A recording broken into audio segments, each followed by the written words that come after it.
Hey yo, creamers.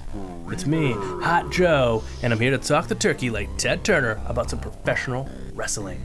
I don't watch it very much, but I have people that do watch it. My wife watches it. I'm going to talk about the 68th anniversary Arena Mexico show from CMLL. I'm going to talk about Monday's New Japan show. I'm finna talk about the current AEW storyline with the Elite and Tony Khan, and what's my match count for 2024? All that on this episode of River.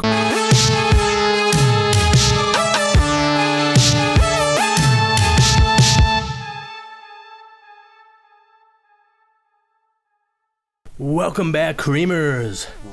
It's me, Hot Joe. So what's my current match count of 2024, you ask? Well, 262 matches. So let's talk about some of them, huh? On Saturday morning, I watched Friday night's CMLL show. It was the 68th anniversary Arena Mexico show. You know, I don't speak Spanish, so I had no idea what the commentators were talking about or what the promos were about.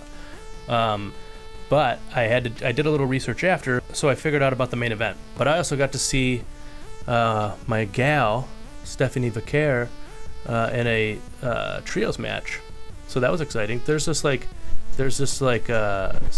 special kind of trios match that they do in CMLL. And I think it might just be a Lucha Libre thing in general. I'm still not that sure.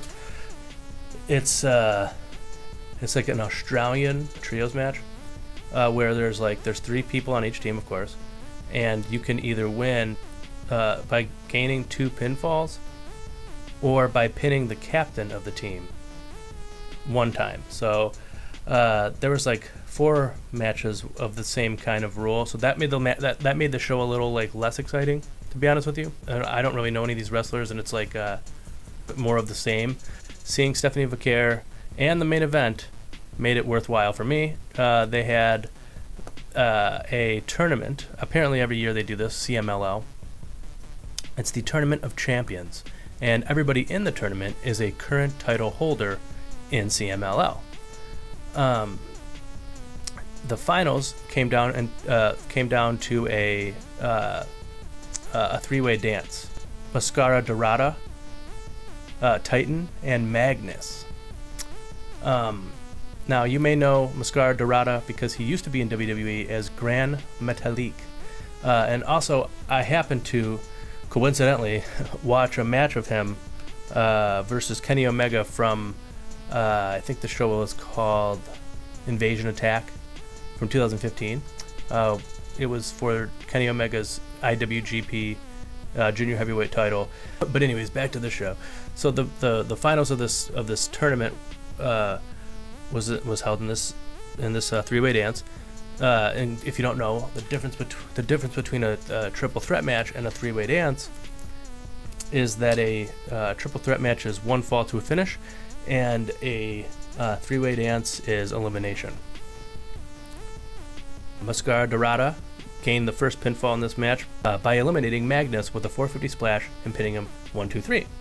And then it was down to Mascara Dorada and Titan, and again he hits a 450 splash, gets the 1-2-3, and Mascara Dorada is the Universal Champion for CMLL. It was a really good match. It was a pretty good show.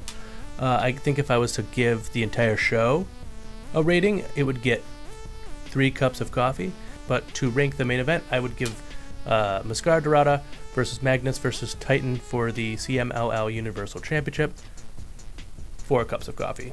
I watched the New Japan show from Monday, and the 3 standout matches were Los Ingobernables de Japan versus Bullet Club War Dogs in a trios match, a Los Ingobernables de Japan versus Bullet Club War Dogs for the IWGP Junior Heavyweight Tag titles, and the main event was for the IWGP Junior Heavyweight title. It was Sho versus Doki. Sho defending the title. Sho represents the House of Torture, and Doki represents Just 5 Guys. Doki was pretty impressive. Sho was really good at selling, and he's actually kind of funny at selling, but in a purposeful way, I think. It wasn't my personal preference of a junior heavyweight title match or a junior heavyweight match in general, because it was more like a Attitude Era main event. It was more like an Attitude Era pay-per-view main event where it was a lot of brawling on the outside of the ring and stuff like that. people interfering, pulling the ref out, just those kind of shenanigans. Not my personal cup of coffee. But it is what it is. I give that main event 2 cups of coffee. Creamers, we're going to go to a quick commercial break. Someone's got to pay the bills around here, huh? And don't you go anywhere. We'll be right back. It's lunchtime, and boy, am I hungry. But I already had tacos for breakfast. Oh yeah, Danny's Drippin' Wet Tacos has Dripperitos now. And I got one. Let's see if this thing is even good. I mean, oh my god. It's the most delicious burrito the world will ever know. It's as if the food gods have blessed me with flavors only I have discovered. At Danny's Drippin' Wet Tacos, if it ain't wet, we ain't satisfied. Welcome back, Creamers. It's me, Hot Joe. I haven't really talked a lot about AEW in a while. I think they've, after Revolution, they were firing on all cylinders. Will Ospreay, Kazuchika Okada. It was an exciting time. At Dynasty, finally, Swerve is the AEW World Champion. It was getting to the point where it was almost too late. You know what I mean?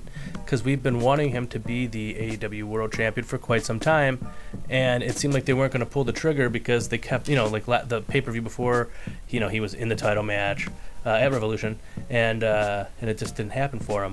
But I think that the way that they did that story made sense with Hanger, being so obsessed with not allowing Swerve to become champion. So on this week's Dynamite, we're going to find out who Swerve is going to defend the AEW World Championship against at Double or Nothing, the 5th anniversary of AEW. Also last week, Jack Perry returned. I mean, there was a whole storyline stretched out throughout the entire Dynamite where the Young Bucks arrived and Jack Perry was with them and Okada was with them, and then they went to Tony Khan's office. And then they came out, and Alex Marvez was like asking them all for for information about the meeting they just had, and they all just tapped him on the shoulder until Matt Jackson finally answered his question and said, "Well, Tony Khan is going to meet with Jack Perry in the ring." So later in the night, after the main event match of Moxley versus Will Hobbs for the IWGP World Heavyweight title, Jack Perry and Tony Khan were in the ring. Jack Perry, said everything that he has done was for AEW and how he loves AEW. Tony Khan, kind of looking like a little bit of a weirdo. I mean, I like Tony Khan, but he's being a little bit of a weirdo. Let's not lie to ourselves. Jack Perry and him hug. Jack looks at the screen with a smirk that's in the thumbnail, I mean, showing that footage from the fight from All In, I don't know if it's that bad of an idea, because at first I was like, my stomach kind of sunk, because I was like, oh my god, why are you doing this? But at this point, I was at the Windy City Riot show where Jack Perry did the best heel work of his entire career, some of the best work in his entire career. And then after this past week, it's like, okay, so a lot of the time people say that AEW, expects you to know what's going on and things are too inside baseball and this and that. So I think they had to show the footage in order for the footage to be canon now. You know what I mean? Like, it is now a part of AEW canon that CM Punk and Jack Perry got into a backstage altercation that led to Jack Perry being suspended for 8 months or whatever it was, and now he's mad about it and he's taking it out on Tony Khan. So, like, as far as the storyline goes, it's kind of necessary, because a lot of the time people are like, well, if I don't, I shouldn't have to know what's going on backstage to enjoy the television show. Well, if they didn't show you that, and you were one of the people who doesn't pay attention to stuff going on online, and all of a sudden Jack Perry's back, and you're like, oh, where has he been? And then he's punching Tony Khan, you'd be like, well, what is this all about? So it was kind of necessary. Would I have done it if I were them? I don't think it would have even crossed my mind, but they did it. And it seems to actually be working, because that angle was the talk of the town. I mean, sure, part of it is making fun of Tony Khan for selling in a very silly way of just falling flat on his back and then all of a sudden grabbing his stomach. But whatever, man. I mean, he's not a wrestler. It was funny, so it made up for it. And also, I've seen Vince McMahon take stunners. I think I've even seen Linda McMahon take a stunner. Am I wrong about that? I don't know. But I've seen other non-wrestlers take wrestling moves and look like a big goof. So it's not that huge of a deal to me. And Tony Khan, got the Young Bucks and Kazuchika Okada came out. Matthew and Nicholas Jackson grabbed Tony Khan's arms as they lifted him up, and it looked like they were going to give him an EVP trigger. But then they did not. Then he help him up. Matt Jackson grabs him, and then they hit the Tony Khan driver off the top turnbuckle. And then at the NFL draft, Tony Khan was wearing a neck brace. Tony Khan, of course, being a part owner or whatever it is of the Jacksonville Jaguars. The Jacksonville Jaguars? I hate this. I seriously hate the word. Jacksonville Jaguars. He wore the neck brace, and that got a lot of attention for him and for AEW in general, and in a good way. I mean, it was like, look at this guy on, if you're watching the NFL. I mean, I don't know how many people watch the NFL draft, but I'm sure it's literally millions. So there was all sorts of eyes on him, and he got to talk about his product of AEW, All Elite Wrestling. So it wasn't a total loss. But then he had to go and make some silly comments saying that AEW is the challenger brand, which I've heard him say before. And then he said, AEW is the Pepsi of professional wrestling. WWE is the Harvey Weinstein of professional wrestling. I feel like he really kind of deflated all of the, buzz that he had gotten from wearing the neck brace and everything like that. Because suddenly he's not as sympathetic as he was before, and now he's a little more just pathetic in the eyes of a lot of people.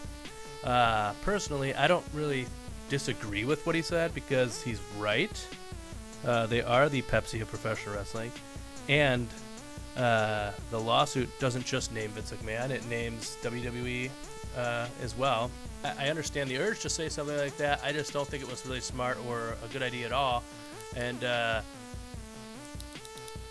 if I were him, I definitely wouldn't have said it. But I'm also not a billionaire, so the idea of doing whatever I want, whenever I want, with no consequences never crosses my mind either. It's a little bit of an embarrassing thing for him to do that. I wish he didn't do it, but whatever. I mean, we got to move on, right, gang? Right, Creamers? So this week on Dynamite, Kenny Omega's making his return. And, he was fired from the Elite for him being out due to illness. A lot of people think that he's going to maybe take over as like an authority figure in All Elite Wrestling. And part of the reason people are thinking that is because Tony Khan, in interviews and stuff like that, is saying that because of his injury, he is not cleared to travel, so he will not be at Dynamite. Now, maybe that's because like the Elite are going to be like a heel authority figure, or maybe that's because Kenny Omega is going to be like a babyface authority figure. I guess we'll have to just wait and see. But I'm looking forward to Dynamite this week, guys. Let me know what you think about all those things I just said. Don't you forget to like and subscribe and share and watch this video. If you watch this video like 500 times, I think I'm gonna start getting paid. It's the fastest who gets paid, and it's the fastest who gets laid. Also, go follow me on Instagram. Okay. Go follow the show on Instagram at room.4.cream. I don't think there's another period. I'll put the link on the screen. Thank you so much, Creamers. I love you. I wish you the best.